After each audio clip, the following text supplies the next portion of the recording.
Pierre Bourdieu et Jean-Claude Passeron, leur collaboration fondatrice et leurs concepts clés. Qui sont-ils? Pierre Bourdieu, 1930 à 2002, est l'un des sociologues français les plus importants du XXe siècle. Sa pensée, très vaste, a profondément marqué les sciences sociales. Jean-Claude Passeron, 1930 à 2023, était un sociologue et épistémologue français, proche collaborateur de Bourdieu dans les années 1960 et 1970. Leur collaboration a été brève mais extrêmement influente. Elle a jeté les bases de la sociologie de l'éducation et de la reproduction sociale. Leur ouvrage fondateur, Les héritiers, 1964, et La reproduction, 1970. Leur travail s'est articulé autour de deux livres majeurs. 1. Les héritiers, les étudiants et la culture, 1964. Autet central, ce livre démontre que le système scolaire, bien qu'ayant une apparence de méritocratie, où la réussite dépendrait uniquement du talent et du travail, favorise en réalité massivement les enfants issus des classes sociales privilégiées. Le concept clé, les étudiants ne sont pas égaux face à la culture scolaire. Les enfants de la bourgeoisie sont des héritiers. Ils possèdent déjà, par leur socialisation familiale, les codes, le langage, les références et les attitudes, le truc, valorisé par l'école. Cet héritage culturel est un avantage décisif, mais invisible, car l'école le considère comme une évidence. 2. La reproduction, élément pour une théorie du système d'enseignement, 1970. C'est l'ouvrage théorique qui systématise et approfondit les intuitions des héritiers. Il fournit les concepts clés pour comprendre comment l'école reproduit les inégalités. Les concepts clés de leur théorie. 1. Le capital culturel. C'est le concept le plus célèbre.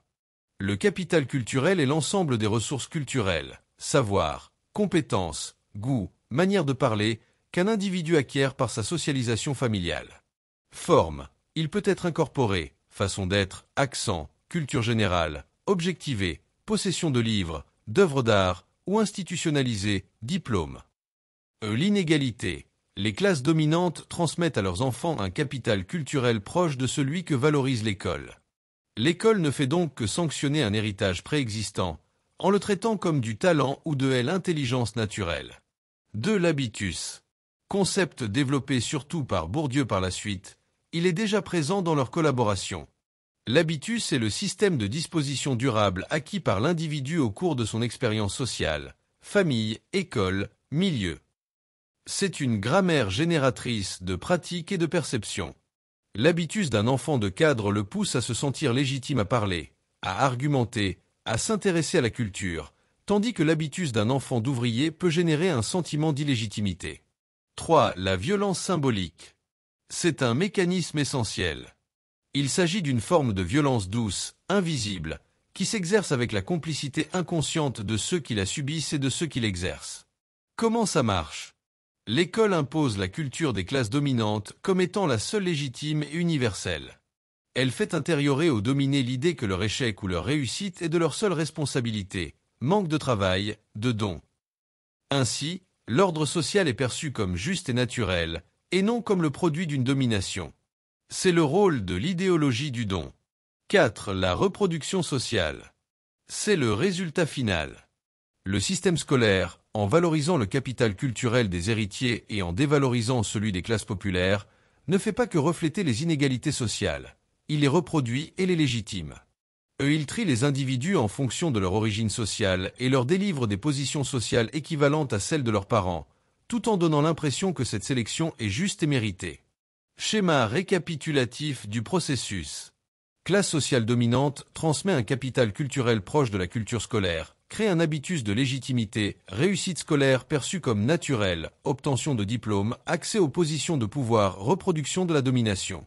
Classe sociale dominée transmet un capital culturel éloigné de la culture scolaire, crée un habitus d'illégitimité, échec scolaire perçu comme une faute personnelle, orientation vers des filières courtes ou peu valorisées, accès à des positions subalternes, reproduction de la domination. Postérité et critique. L'œuvre de Bourdieu et Passeron a été extrêmement influente, mais aussi critiquée. Critique du déterminisme. Leur théorie est parfois jugée trop déterministe, laissant peu de place à la résistance, aux stratégies individuelles ou à la mobilité sociale ascendante, l'effet Cordero. Évolution du système. Certains estiment que le système scolaire s'est massifié et démocratisé, rendant le modèle moins pertinent. Autre facteur. D'autres chercheurs ont mis en avant l'importance du genre, de l'origine ethnique ou des établissements scolaires eux-mêmes. Malgré ces critiques, leur cadre d'analyse reste un outil puissant pour comprendre les inégalités persistantes dans le système éducatif et plus largement, les mécanismes de la domination dans nos sociétés. Merci beaucoup de votre attention.